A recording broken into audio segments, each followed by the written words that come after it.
I found 3 sheds off of one buck in one area, all within 200 yards total. The match were 92 yards apart. As I started going through, I started picking up more sheds. I'm finding, old sheds, new sheds. I'm like, this area is not getting hit by people. Obviously, that there's all these old sheds in here as well. And the thing is, the area gets a lot of pressure, but on the top and the bottom. I was like, well, if I throw a mic on, then I can help others the way that these people have all helped me. Born in the heart of the Pennsylvania deer camp, with the help of experts, friends, and local legends, we bring you valuable knowledge and powerful stories for your hunting adventures. Welcome to the East Meets West Hunt Podcast with your host, Bo Martonic. Hey everyone, welcome back to another episode of the East Meets West Hunt Podcast presented by Spartan Forge. So today we're going to do something a little bit different here. I haven't done a solo episode in a while, and the point of this one is to kind of go through the last few weeks of scouting and some of the things that I've been finding, some of the things I've been learning, just going through that more in real time. At the beginning of the year, I stopped doing the intros on the podcast just for streamlining things a little bit, but realized there's a lot of things that in real time that aren't getting done since I record a lot of the episodes ahead of time. And as we're approaching the end of March here, depending on where you're at in the country, your window of spring scouting is starting to close a little bit. If you're in some of the northern states, you have a little bit more time before green up, before turkey seasons come in. But so I thought it was pretty pertinent to go through some of these things and some of the things that I've been finding that, including a lot of sheds this year, which is not, I wouldn't say it's terribly typical. But anyways, we'll get into all that here soon. But I did want to start with giving some other updates that, again, I haven't really given through the podcast here in a while. So this week coming up is the Mountain Buck Scouting Camps, the 2025, the 4th annual Mountain Buck Scouting Camp here in Pennsylvania. So pretty excited about that. That camp is one of my favorite times of the year, where there'll be hopefully some of you that are listening here being able to come in and go through the camp, which is a mixture of classroom and in the field stuff. And it's not just me that's up there talking and acting like I know everything, because I don't.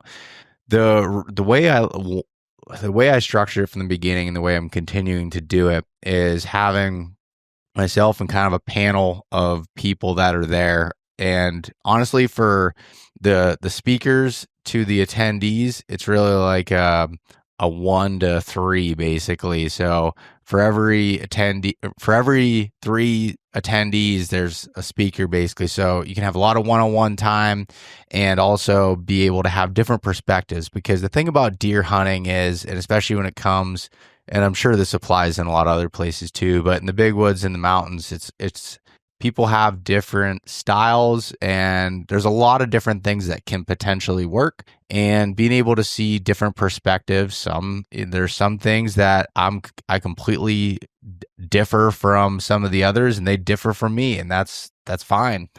It's deer hunting, I guess, skills and knowledge and tactics are really all derived just from years of experience and your own personal experiences, and every area is a little bit different. So that's why I wanted to get as much of a diverse perspective as possible, and then also be able to go into the field and actually show some of the sign what we're looking for. You hear us talk about it on the podcast or talk about it in videos or whatever, but being able to see it with your own 2 eyes is really important. And this year, this will be the 2nd year on this property that I guess it was last year was the first year we started scouting this particular property. The first one that we had access to was a property that was owned by Kip Folks, and Kip, he was the co-founder of Under Armour, and founder of Big Truck Farms, brewery, and a bunch of other stuff that Kip has going on. But he had sold that property, which that was 7,200 acres of private big wood stuff. Pretty freaking awesome to be able to go there. But the newer property is a little bit smaller, but it differs quite a bit in vegetation type, so it gives a different perspective to it. And the reason why I do it on private land, I think that's kind of obvious, but that I'm not taking anybody into public spots and risking that at all. So we've got a piece of property that has a lot of clear cuts, a lot of different ages of clear cuts, very few oak trees on the property. There's a lot of focus on learning the browse types. There are some oak trees, so looking at hunting singular type oak trees or small batches of them. It has some different terrain and hemlocks and thermal hubs and all of those terrain and vegetation features that you hear us talk about. So we'll go through and split up into groups and go through that. But the interesting thing is, like, there's quite a few people that come back year after year to the camp. So in respect, and that wasn't really planned when I originally did that, but I love that happens, because it seems like a deer camp where some of the same people are coming back and hanging out and being there. But I wanted to change up the routes a little bit this year. And the one route that we'll be scouting is very similar to last year, hitting the same thermal hub, but coming in from a different direction, checking out a different ridge that leads into it.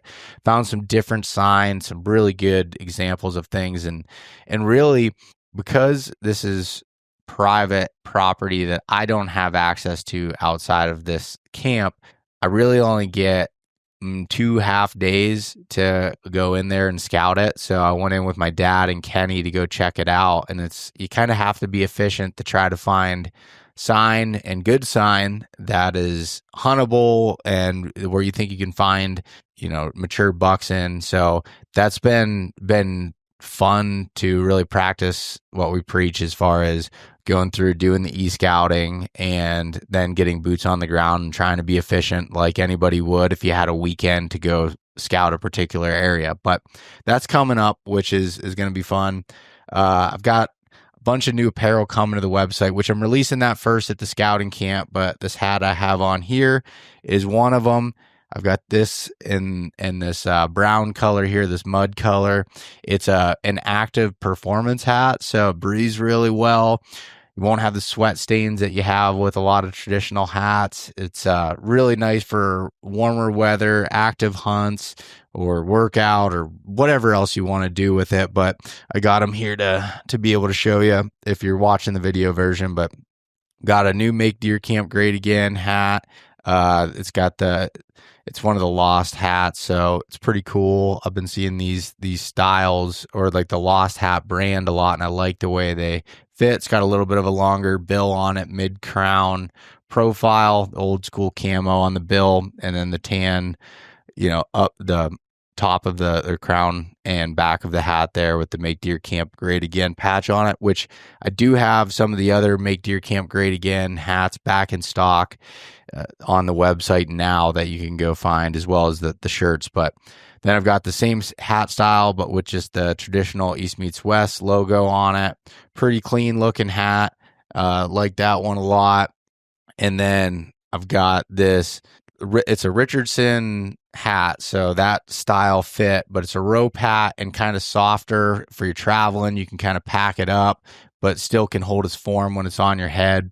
I like this hat a lot. Both Hoyt and Maven had made a hat that was this design, this style, and I really liked it. I wear them a lot, so I was like, I'm gonna kind of steal that from them. And then this is the other active one in the military green. So you can see a little East Meets West patch here on the back and the front, but active, breathable, as you can see.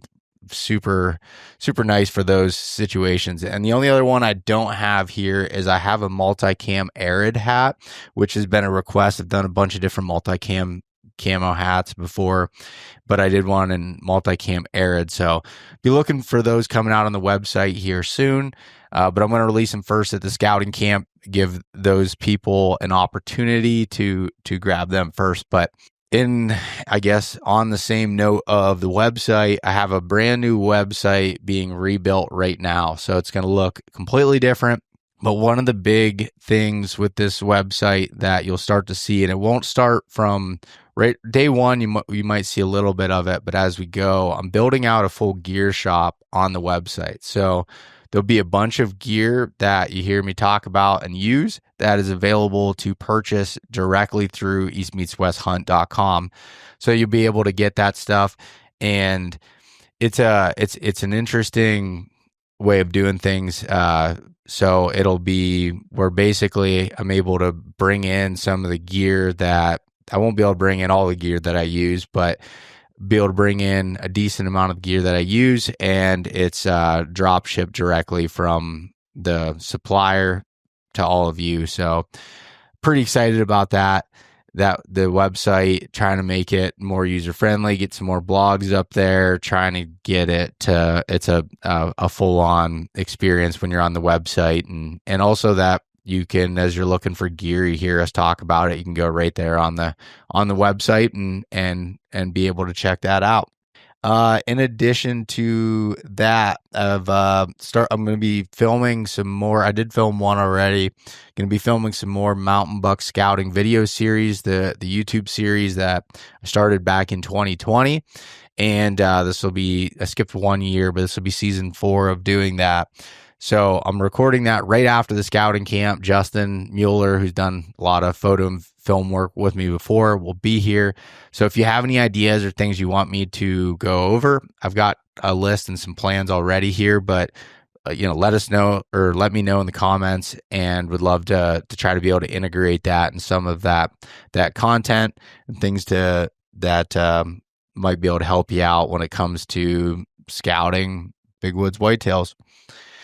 All right, next I've got my Hoyt RX-9. I've got that built, and I did a full video that I'm going to put on YouTube of the bow build. So I've actually recorded one of these videos for the last 5 years. I've never put it up on YouTube, but I'm going to change that this year and show from start to finish. It's going to be kind of a longer video, but a start to finish of me pulling the bow out of the box, getting the rest put on, getting the rest timed, putting the peep sight in, putting the sight on, tuning it, going through all those things to get it ready, and to be able to practice here throughout the spring and summer to prepare for the fall. So I'll have that coming. Make sure you're subscribed to the YouTube channel if you're not already, and we'll be looking for that coming.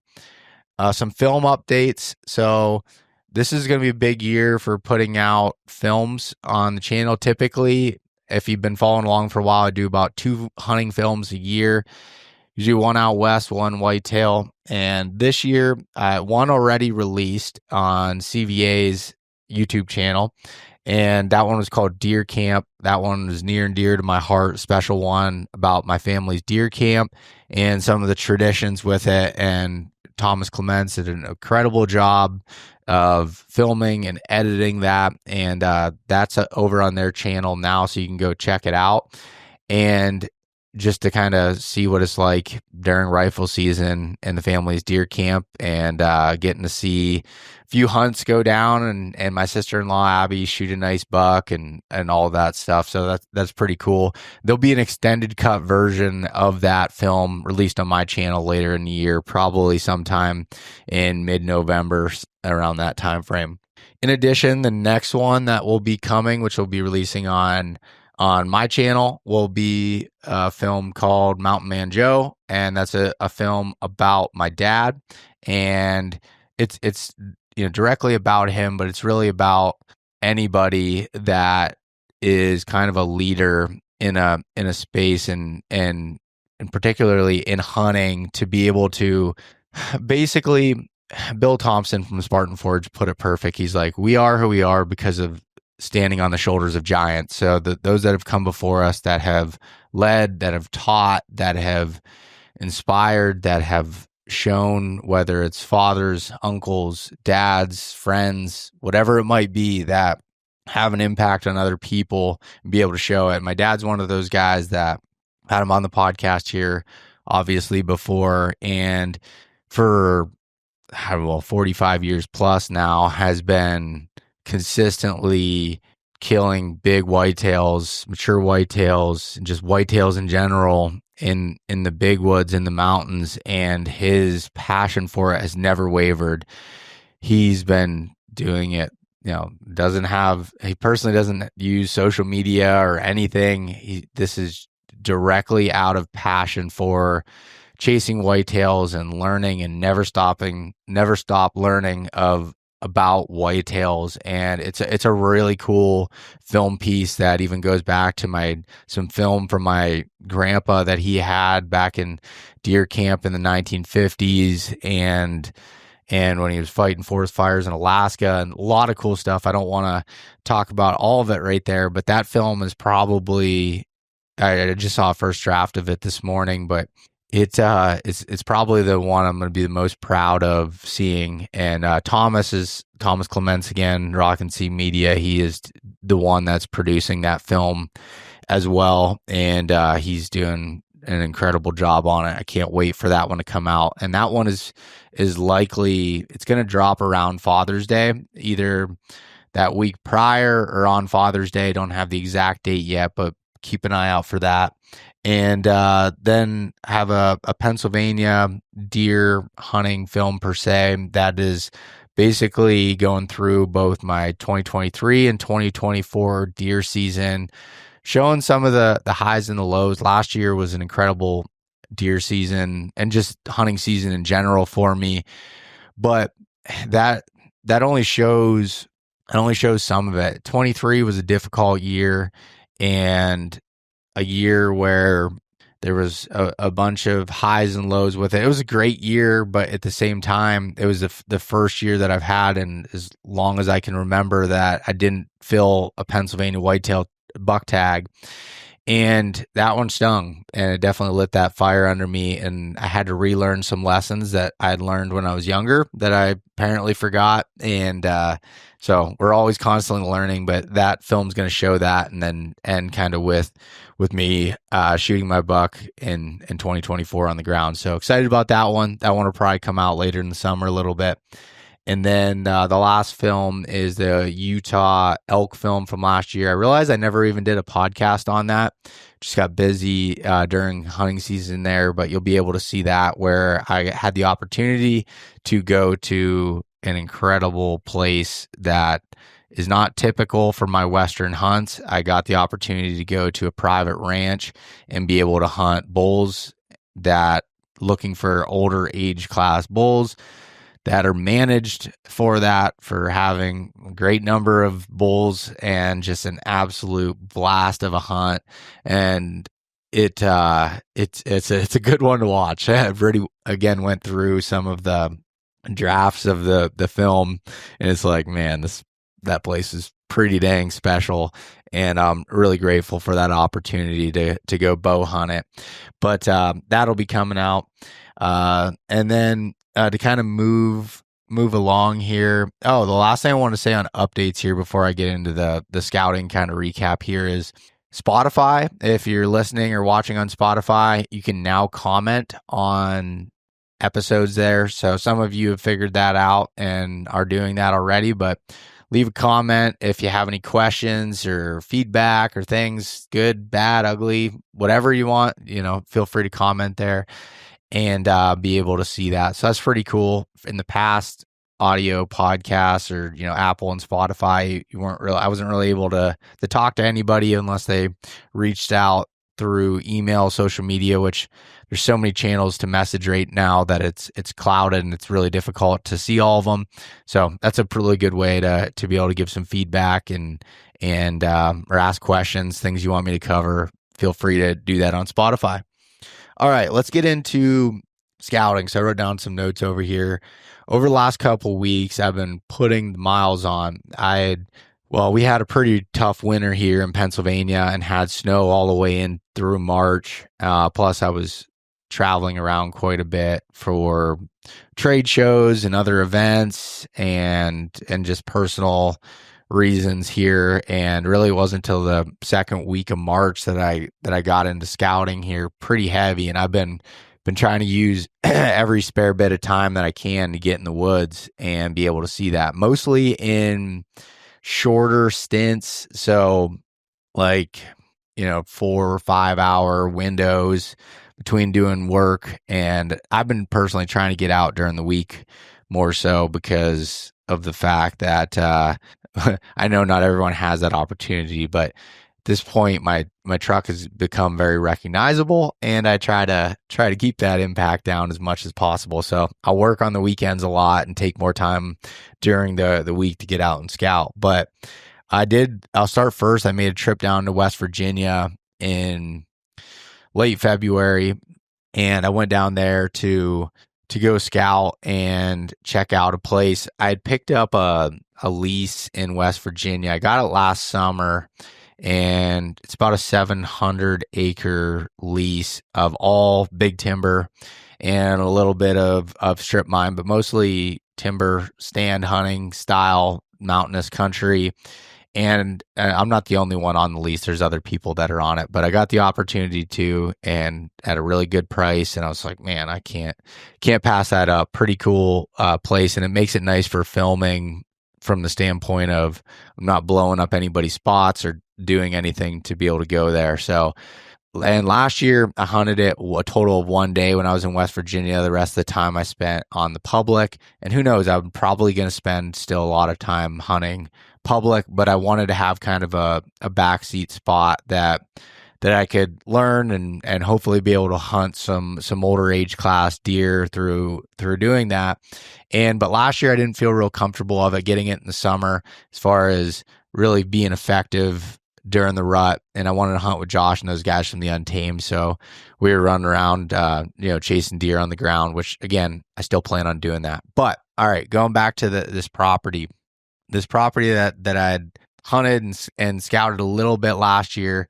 My buddy Gary, who was my roommate in college, and he got on it with me, and he ended up killing a huge buck that first day that we were in there. Now Gary lives in the area, and he was able to hunt it a little bit more than I was leading up to that, do a little bit more scouting. He found a dynamite spot, great rut funnel pinch point, and shot, I think it was 12 point that I don't think he put a tape on it, but I would guess it's right around that 150 mark, maybe a little above, maybe a little below, but a great deer. And from some other people that were on the lease, they were saying that deer was 8 or 9 years old based off of trail cam pictures and sheds. So that was pretty awesome to be able to see. I had set some trail cameras up, and the way I was putting trail cameras, again, new property. I was there in the summertime. I put some at different elevations that I typically like to do in a new spot to be able to see. So some that are like mid mountain, some benches that are wrapping around, trying to find like pinch point areas where I'm going to get the most traffic and just see what's there. There's not a whole lot more of a strategy. I'm not circling around where I think a buck's bed and putting up cameras. I just want to see what's there and get an idea for it. So I had one at the top of a drain, which is like kind of mid mountain where an old logging road or mine road or whatever it was kind of cut through, created a pinch, put a camera there, put a camera around like a water source or a pond that was from the coal mining there that created a funnel and had a water source there. Put a camera there, put a camera on the point of a ridge where you could see bucks would travel off this rocky point, and then when they'd wrap around the side of the point there. And I think I had a couple of other cameras, one that was down lower, almost towards the bottom, kind of in a hub, and another one in a saddle, and those cameras got destroyed by bears, so that didn't give me a whole lot of intel there. But the spot it's primarily oak trees, so a lot of white oak, a lot of red oak, and a mixture of other hardwoods, some beech things. Then the tops of the mountain are reclaimed coal mines, which I only have access to hunt part of that, and then the rest of it I don't. So it made for an interesting, there's no clear cuts, it's just big timber, and there's a little bit of mountain laurel, but very little of it. So for the most part, it's a lot of open woods. But it's so steep, these deer are using that terrain to be able to move through and find things. So what I learned from last year and the cameras and everything, there was good movement early, kind of down in the timber in that middle of October time frame. And when they were hitting some of those acorns and everything, and some rut movement for sure going through there. But the up towards the top where it was hitting that reclaim coal mine, just the vegetation diversity when everything else is the same, was definitely some of the hot spots. The does were bedding up in some of those thickets that were up on top, and bucks cruising some of that top areas. The problem is, even though that it's private land, there's a lot of people that use it as it's their own for riding side by sides, running dogs through it, coon hunting, everything else. That's made it kind of interesting from a pressure standpoint. I think I get more pictures of people's dogs than I do deer, but it's just a challenge to try to figure out. But when I went down this spring to scout, learning all those different things, trying to find more of the things that worked, and then also testing some different areas with cameras. Top of the mountain gets some cell service. I can put a few cell cams up there, which I put a couple Tacticams with some solar panels on it so that to hopefully last to be able to go through there. And how I'd run those cameras is I put them on so I put them where it only sends me photos once a day, settings check once a day to try to reduce battery life. And then again, I was putting the solar panels where I had openings south facing. So I'd climb up in the tree, put them up there, and be able to do that. Now the bear situation is so bad. I did put bear boxes or security boxes on those cameras and cable them up, hoping they can still poke the lenses out, which I've had happen, but hopefully reduce that ability. So, and I was also putting them up, for the most part, putting them up pretty high in the trees to try to keep them out of their field of view. I'm not used to doing this by myself and talking so much, but so I got some cell cameras there, and then as soon as you basically drop off the ridge, you lose service. So in those spots, I've got traditional cameras that are soaking. The one spot I was telling you on the point of this ridge did awesome. They crushed it. Like, especially that November 16th through really the first week of December, there was a lot of cruising bucks that were coming through. And then again in late season, the end of West Virginia season, which ends December 31st, that Christmas time till the end of December was also good in that spot. Again, back in the oak. So there was a good acorn crop this year, and I think they were coming back down and feeding on some of those red oak acorns, and less pressure around, whether it's from people that are on the lease or people that are on surrounding properties. I think they felt a little more comfortable being in some of that open woods and being there. So that was interesting to be able to find. Also, I was finding where there was like the decks of valley fills, so where they do the reclaimed mines, they push some of the excess dirt and things off into some of these drainages, and then they make steps to help with erosion there. But the tops of those have a flat. It's usually pretty brushy. I found a really good spot where it seems like does bed in there, and a pinch point that goes out on basically like a mining road that wraps around the point, but it pinches down super tight, real steep off the one side and real steep on the other side. Just a really good pinch point. I found a tree there that was a pine tree that was kind of in the middle of that, and I prepped that a little bit. I'll only probably be hunting, 6 feet off the ground, but that pine tree gives me a lot of cover to be able to be in there. I'm just going to use one stick and then climb a few branches and sit in there. I'll probably put a platform in, but a lot of times I'll be sitting on branches and kind of using the branches to walk around if I need to. But the problem thing I don't like about the setup is it's in the center of where some different trails are. So there's not a wind that's going to protect you from all situations. But my hope is that it being kind of a rut spot and the bedding off to the one backside there, that I can play it enough that I should be able to get shot opportunities before they hit that window. Now, the deer population in this area is a little bit higher than I'm used to, so I may find that I end up getting burned.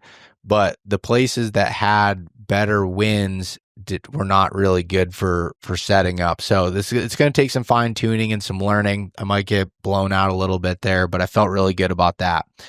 The other spot that I prepped a tree for was a spot. The one day I hunted there, I had 4 deer come literally right underneath my tree, 3 does and a small buck. And I mean, I could have spit on them. They came so close through around that pond that I was telling you about that creates a funnel and a spot for them to be able to drink. But as many deer as I saw, I probably blew out more because of the wind and where they were coming from behind me. And I didn't know that at the time. So I had to make an adjustment. And to do that, I only moved probably 15 yards, but I found a tree where my access is good. I can come up this really steep bank, hop right up in the back of the tree. There's a scrape at about 6 yards in front of me under a pine tree, the bank of the pond that's there, and then the trails where the deer were coming through are now at about 20 to 22 yards. So a little bit further away, but that's still pretty dang close. Creating a good funnel, I think I can do good with if I get the right wind to be able to do so. And being on top, I should have a little bit more of consistent winds to be able to hunt that spot. But again, that's a learning experience where when I was there during the season, I wasn't really sure. I looked at all these trees, and it does help with it being private and I can trim some limbs, because otherwise I don't think I'd have very much for shot opportunities hunting that spot. So that was definitely a benefit there. And then the last place I put a camera was in this drainage that, if you look at it on the map and you're just looking at the property, you'd see this drainage. It's kind of a west facing drainage.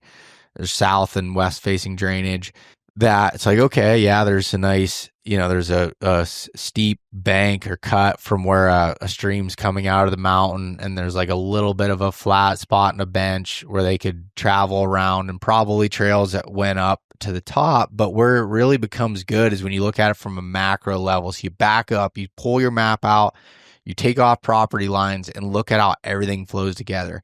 And that top is a big saddle with a bunch of other drainages on different properties that flow down through there. And I was like, everything that's coming into this property, coming into these woods during the rut, which is most of the time when I'm spending time there, should come down through there. So I did hang a camera there in a spot. And actually, when we were heading down into that spot, it looked like 3 shed bucks that were bedded right there in that drainage. So that was a good, I picked a couple different trees out. One that was kind of below the trail that would be more of a kind of an evening or even mornings. I think up until about 11 a.m. I was using sun exposure on Spartan Forge, and that area doesn't get sun in that spot in the drainage until about 11 a.m. So it should have some downward thermal pulls to hunt below the trail. Now I also picked a spot above the trail in case that my predictions are wrong and need to hunt above it and be able to do that. The problem with above it is some of those deer come off of that hill, and because it's so steep, I mean, they're going to be looking right eye level with you there. So it's always interesting when you're hunting really steep stuff as far as setting up above or below the trail. But I think I use my milkweed, and then I use planning with, like they said, the new sun exposure feature on Spartan Forge, those types of things to try to help predict it the best you can. And I'm not going to sit here and say I get it right all the time, because I don't, but I try to have a good idea that gives me some confidence. And then as you get in there and hunt it, a lot of times screw it up, but then you learn from it and can go back and do more. And then as I was coming out, it was funny, I didn't find a shed in the 2 days that I was there. And I was coming down. Well, actually, you'll see all this stuff in a a scouting video that I forgot I filmed this whole thing, but I will put that out here at some point in the mountain buck scouting video series. But then I was coming down to go to the truck, and it was the last time we were going to go scout some public the next day. And I was sitting on the tailgate doing a video talking about how I was using Spartan Forge to do whatever. I can't remember what I was doing it on. And I look over Eric, who was there filming, for me. He's filming me, and I was doing a second take because I didn't like how I explained it on the first one. And I just caught out of the corner of my eye, the sun had like just shined on this grassy opening right where we parked at. And there was a big shed laying there. I mean, probably 125-inch 8-point, but a deer that I had a bunch of pictures of that has some serious potential to be something really nice this year, which, I mean, is nice buck as he was, but has some real good potential. And I was like, did someone drop this here for me? I mean, I posted it on my Instagram because he was literally filming with his phone, and partway through the video, I was like, holy shit, there's a shed, and ran over to it. But so you can go check that out on my Instagram, or maybe I'll just put a little overlay if you're watching the video here too, to be able to see that. But nonetheless, that was kind of my scouting trip to West Virginia. It was a short, quick, really 2.5 days of trying to cover ground and look at things that I'd been e-scouting all winter, and then looking at the limited experience and data I had from the previous year to be able to learn more, I guess. Now, getting into Pennsylvania, one of my goals was to get in. I don't typically, and you've heard me talk about this before, but I don't typically get too excited about finding sheds, or I don't like put a whole lot of emphasis on particularly finding sheds off a deer. But the one deer that I missed last year on October 25th, giant deer, would have been my biggest deer that I'd shot with a bow. Misjudged the yardage, shot underneath him. You'll see him in that one film coming up, or you won't see him, but you'll see the footage of it. Got to keep that under wraps until he's dead. But I had a picture of him on my one cell cam on January 11th with one antler on one side. And I talked about that in the shed hunting podcast we did. I've been in there. I've probably got 50 miles just in that area. I cannot find either of his sheds. And there has been a lot of other people in this particular spot. So maybe he got picked up already, or I definitely could have missed him, could have stepped over him, but I would think that I would have found him in the amount of time that I've put in this particular area. And that's like gridding. I mean, I was walking over my same tracks multiple times, just trying to find him. Found his one shed last year, and in that same area, would think that's where he dropped at, only having one side on. I don't know. Couldn't find him, but I did learn in that process of doing gridding. I learned even more. An area I've hunted for a while, I learned even more. I found an area that I've said it for 10 years, that I was like, the biggest bucks of every area live in this one section. And I can't give too much description here because I've learned that there's people that listen to this that also hunt the area. But what I want to say about it is I think I was looking at this, bedding area wrong for this amount of time. It took talking to my cousin Mason to give me a different perception on it. I was finding these giant rubs all in there and beds and everything else. And I'm like, man, I think this is where they are early season. I just can't get in here to hunt it. There's no good way. I mean, I said for years, I've tried to find a way to hunt this and I haven't been able to. But he's like, maybe that's a spot where these bucks are taking does during the rut and have them locked down there. And that's why they're making all those rubs around there. It's not their traditional bedding area, because I had cameras on the outskirts and I'm not really getting pictures there until October 15th, 16th, about when they're kind of checking doe areas. So I don't know. This is just, again, a working theory in my head, but the fact that they might be using that for more of a rut type lockdown area more so than they are bedding at other times. So that was an interesting find. I did fine tune kind of the trees I was hunting out of where I'd seen some action at. Now, like I said, I had a shot opportunity at them, so my spots were pretty good. Like I felt pretty good about them, but there was still a few things, different wind directions, things that I spent a good amount of time in there and to really fine tune some of those trees. And I talked about it on the recap podcast from last year, but one of the things I did good last year was spending more time in the same areas and kind of really letting it play out versus bouncing around. And when I say that, that doesn't mean that you don't move trees, because the wind's going to change. There's so many different things that come in, but it might be within, 100-yard area that I'm moving around to different trees all in consecutive days, and to be able to get the best advantage that I feel on these deer. So that was a really good thing to be able to pick up. And I did pick up a bunch of sheds in there of other deer that I had on camera, but not the one I was looking for. But that's kind of how it goes. And then I'd moved to a late season hotspot. This is a place that I'm going to be doing a video on this for the Mountain Buck Scouting video series again, because I've talked about it a bunch and realized I've never really shown it. And I focus a lot on content around archery season, around the rut.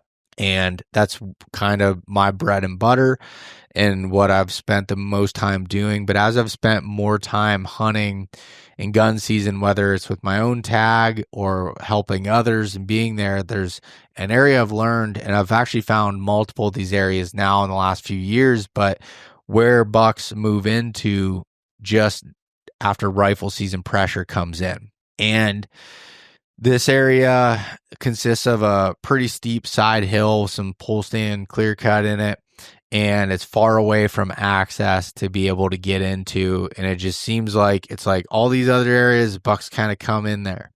Well, what we learned it was really the last 2 years of putting deer drives in there. One, my uncle had a shot opportunity on a buck, wasn't able to get it.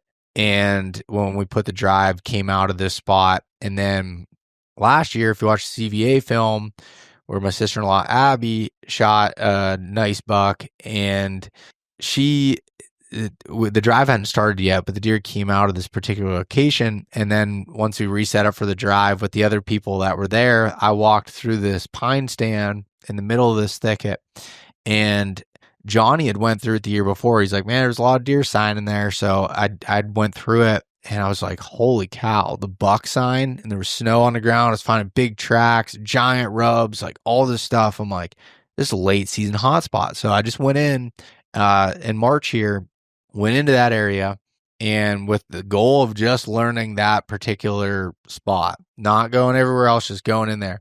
And in that spot, I found 5 sheds in a matter of 2 hours, and it was only within like a 200 square yard area, but I'd really spent a lot of time going through there. One, it's almost impossible to be able to hunt from the standpoint of getting in there quietly, because it's so thick, 360 degrees around it, that it's difficult to get in, but they have that safe spot. And how I was finding those sheds were they were all on the outskirts, so either in the pines or just out of it where they're feeding on cherry seeds, so black cherry seeds that were on the ground. You could see them digging. And I'd found the matching set, and I actually shared these ones on social media, which I typically don't share, nice sheds and stuff on there because of, other people recognizing it. But honestly, these deer looked pretty standard. It'd be tough to be recognizable. And also they were chewed up already quite a bit. So but nonetheless, I found the one biggest deer that I had in that area, which wasn't a giant by any means, but really good deer, probably a 4-year-old, and nice buck. Found his matching set, another one that I didn't recognize, and then a couple, couple of other smaller ones in that area, but just learned so much about what what they're doing come rifle season, and even later as it comes into, that late flintlock archery season in January. And my whole goal of going in there wasn't really to learn it that much for archery season or any of those other times. Now, obviously I'm picking up on that stuff, and if I see good rut sign and things along that nature, like, yes, like, I'm going to take that opportunity. But I think having focused scouting of being like, okay, this is an area I can go to. If I personally still have a tag or family members have a tag, come gun season, and you can typically get away from people and also have an opportunity with quite a few bucks that had moved into this particular spot. So that was my whole goal of going in there, was to be able to learn it. I did hang a camera in those pines to see if maybe they're using some of those trends early season like they are late, and then during the rut they move out and go find does elsewhere. But it was just such a concentration of big tracks, big shit that was on the ground, and again, I don't know the scientific, if there's anything that really backs up finding big deer shit on the ground to being bucks, but it's held true. My dad's told me that since I was a kid. And anytime I find that, I typically find sheds or sign of bucks that are living in that area. So that was really interesting, and something that I learned in there, and came out with some antlers as well. All right. The next spot that I've been scouting was here recently. It was a place last spring, was the first time that I went into this area in a long time. I'd been there when I was younger, but I didn't really know it, to be honest. And I went into this place, and there was a decent amount of roads in the area. I was like, probably gets a lot of pressure, but just looking at it on the map, it got kind of steep between the top and the bottom. And there was some really good terrain funnels that went through there with turn on slope angle. When you're scouting on Spartan Forge, you can see some of these benches, and LiDAR was showing like all these like spring seeps and stuff in this drain. And it was like, man, that looks really good to be able to get into. So I started the first day. Last year I went in there, and ended up I found one shed, and my buddy Lee found another shed in there. Some nice sheds, nothing big, nothing huge, but nice sheds, and found some really good signs. So hung some cameras on that trip to let soak and be able to come back to. And I ended up putting a few more out in early September before I went out west. And what I learned was there was quite a few good bucks I say quite a few, a handful of good bucks that were using it, and one like really good deer, like super heavy old buck. Like, you just looked at him and it's like, that's a 7-8-year-old deer. And I only had one picture of him, and it was in August in velvet. And so I was like, all right, he's not coming from here. I'm going to have to, I got too many other deer and spots to focus on. I'm not going to think about him really during hunting season. Now, I had hunted the area in mid-October and had an encounter with a really big deer in a thicket rubbing a tree. He's only 35 yards from me, but never got a clear view. I could just see heavy and big tines going through, and I was like, that's a freaking giant. Never got the opportunity. And I was like, I had a camera that day. I ended up hanging it there and never got him on camera, whether it was me being in there or he just always scent checked that scrape. There was other scrapes. I don't know what exactly caused it. There's a good chance it could have been me, because I hunted it multiple days in a row there too, that, kind of had him move along from there. But was it that big heavy deer? I don't know. But coming into when I went in there here recently, scouting the first day I went through, I was just pulling some cameras and mostly doing that, and found some good spots. But really, some of the spots I had already were probably still what I would consider the best spots in that area. But I went into that drainage, and the second day in there, and it was a deal where I was working and just went and decided to go check it out. And actually, I had lost internet in my house. I was like, well, I can't work, so I guess I'll go out in the woods. And went out, and it was one of those like cloudy days where you can see things really well. It's the best days for shed hunting when it's cloudy or rainy because you can see them so much better than the sun. But this drainage, super rocky, like a lot of small rocks, some big boulders, some cliffs, like just a bunch of stuff going on there.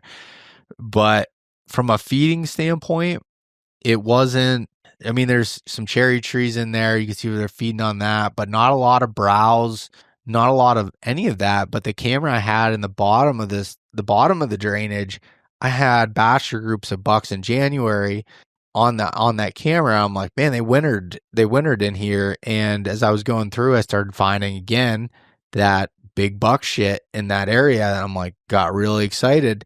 And all of a sudden I spot up on a bank, just tines, big shed up there. I ran up and I grab it, and this shed had been there for 2 or 3 years, old, chewed up, but it was like, this thing is massive. And I'm like, I think this is that shed off of that heavy deer that I had back in the summertime. So I'm looking around to see if maybe the match was there. Who knows? Coyote could have drug it off or whatever. Didn't find it. And just kept working my way through, checking some spots on the map that I was looking for and that I was looking at. And I found, all of a sudden I get up higher up in the drainage, and boom, I spot another wall tines. I'm like, oh my gosh, there's his match. And I grab it. And I thought it was his match even when I picked it up, but it was barely chewed. And then I set them down next to each other, and they were both left sides. And I was like, oh man, this is his year after that. So 2 years ago shed.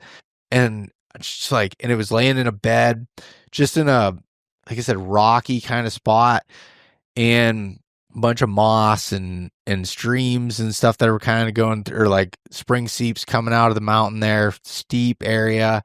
Kept going, looking, followed the same elevation around, got to another part of the drainage. Boom, there was the match again. I'm like, I found 3 sheds off of one buck in one area, all within 200 yards total. The match were 92 yards apart. And as I started going through, I started picking up more sheds. I'm finding, old sheds, new sheds. I'm like, this area is not getting hit by people. Obviously that there's all these old sheds in here as well. And the thing is, the area gets a lot of pressure, but on the top and the bottom, the side hill and that spot just being the way that it is, with being so rocky and stuff. I mean, honestly, I wouldn't even have thought that wouldn't have been like a first spot, like, oh, I'm going to go find a bunch of sheds in there. But that trail camera data from January of showing that there was a bunch of bucks in there, and then seeing the buck sign from big tracks, the shit, and then also, I mean, it made sense, south facing slope. So it was getting more sunlight in there, and they had a bunch of spring seeps, which will keep that thawed longer for a water source, as well as digging even some of the stuff that was on the ground, some of the dewberry and other things that they would be eating there in the winter. As I started putting all this together, it was like, oh, this makes a lot more sense than it did when I was first looking at it. It was like, this is kind of, just a barren, wasteland of things there. But so that makes me question. It's like, okay, I had one picture of that buck. Was that deer there the whole time, and I just didn't get photos of him? Very possible. Or did he just move in there in the late season and maybe do a pasture in the summer? But the pasture in the summer was mid-August, and when I see bucks that'll come through one time in that middle of August time frame, a lot of times they come back during the rut. It's kind of them going. It seems like they go through and check out their rut areas and come back. But I honestly, I don't have enough information at this point I'm still processing it, going back and looking at maps, trying to figure it out. And then the third day I went in, I covered some more of that area, found more sheds. So I ended up with 9 sheds in one drainage. And then I expanded and started working out, looking at spots on the maps. I was like, okay, this could be where he's bedded at. But I was getting into areas where I was like, I know there's other people at, and I ended up finding some massive rubs with some big brow tine marks that were dug into it, or at least that's what they look like. I'm like, could be him. I don't know. But at the same time, then I started finding other people's cameras, tree stands, sign, and I'm like, all right, well, what? So then it's like, I doubt he's living around all that pressure unless those people just aren't hunting that much and that the cameras, stands, and stuff make it look worse than it is. So it's going to take some trial of me figuring it out, spending some more time in there to be able to see. And also, I didn't find his fresh sheds. And I covered that area pretty good that I would have thought I would have found him. And the fact that he dropped 2 years in a row in that same drainage, the last time I've had that with a buck, between me and my family had found 5 or 6 sets off of one buck, a super old deer in the same 200-yard area. Every year they'd winter there. And you see that as a trend. Could he have went off and been feeding somewhere random and dropped them? 100%. So I'm not saying that he's dead, but at this point, I don't feel super good about him being alive. So I don't know. It's going to be, that deer's definitely got me thinking. And I shared a teaser clip on social media of, and I'll put it on here so you can see it, but it's just me walking past the tree and you can see the shadow on the cherry tree with all these sheds and tines on my pack, but you can't really see exactly what they are. That was the point of it. But I didn't realize that because I was filming it, that I thought everybody would be able to see, like, oh yeah, they'd see it right away. It's the shadow. But everyone's looking past that to see if there's like a shed on the ground in the water. And I was laughing because just about everybody, anyone that watched it, did not see it right away. They had to watch it 5, 6, 7 times. And that was the joke. That was like, oh, I did that on purpose to get the algorithm going so it'd get a bunch of views and people to go back, and it was clickbait and there was really nothing there. But it was like, then once you see it, it was like, oh, then you obviously can see it right away. But it's one of those things. But it was a funny video. I just posted it the other day, but or I guess the time recording this, I posted yesterday. So you can go, said I'll put this on the video version, or you can check that out on my personal Instagram, Bo Martonic, or also on YouTube Shorts. I think I uploaded it there too. So you can check out that video, but learned a lot there. Now I'm going to go back and kind of recap. So I talked about a lot of different things, a lot of different places in my scouting, and a lot of it was focused on, finding sheds, but that was not really the main purpose of it. But I'm learning a lot, especially when it comes to late season, when it comes to where I'm finding some of these sheds at and some of those later parts outside of the rut. This year, I should draw an Iowa tag, which means I plan on going all in and spending as much time as I can in November in Iowa, which is going to reduce my time in Pennsylvania and kind of forcing me to look outside of that typical time. I won't be around the beginning of Pennsylvania season for the 3rd year in a row or whatever it is, or 4th year in a row now. Since I killed my opening day buck there, I haven't been there, but I will really have a window in mid-October to late October, and then probably not until gun season again, and then in the late season. So either I get it done earlier or it's going to be later. So I need to kind of plan for that, of things not always going the way I want and having the rut and be able to put a ton of time in the tree like I normally would try to do. So that's shifting a little bit of my scouting focus to looking at some of those later times. But all right, so going back to the sheds, there's a lot of years, depending on the winter, mild winters, things where I'm finding sheds in different slope aspects. But this year, almost all of them have been south-facing slopes. And that's the traditional, you hear it, south-facing slopes, but a lot of times I haven't found that to be as consistent to where like that's the only place I need to go if I'm trying to find sheds. But this year it was pretty obvious the south-facing slopes were pretty good.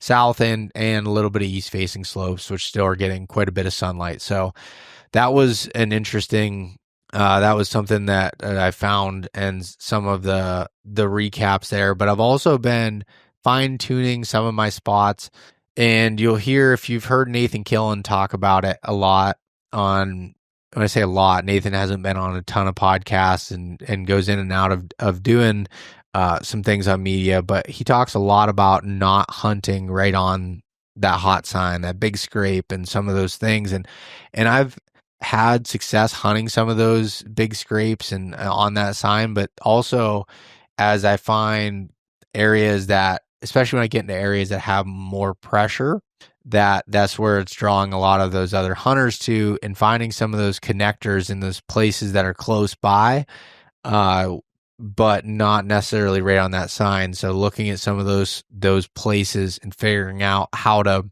hunt those. So that's been some of the focus. And I just think I think it's probably at least once a week I'll get a message on social media about, where do I start when it comes to hunting the big woods, scouting. It's like, man, that's a hard question to be able to answer. But I think looking at it from your goals standpoint and figuring out where your focus is and where you're going to have the most time during the season to hunt and then when you have more focused scouting, you can do a lot more and focus on the sign that's correlated with that time you're able to hunt. I'm going to do a whole separate, short podcast on kind of a system to looking at scouting and hunting. And so that'll be, I'll probably record that here today too. And that I've learned from business called the scale approach, but I'll do that on a different one. But for now, like I said, I just wanted to go through some of these scouting updates that I had here, some things that I'm finding interesting. And I have also heard from a lot of people and seen it even with my own eyes about the increase in people out shed hunting and doing things.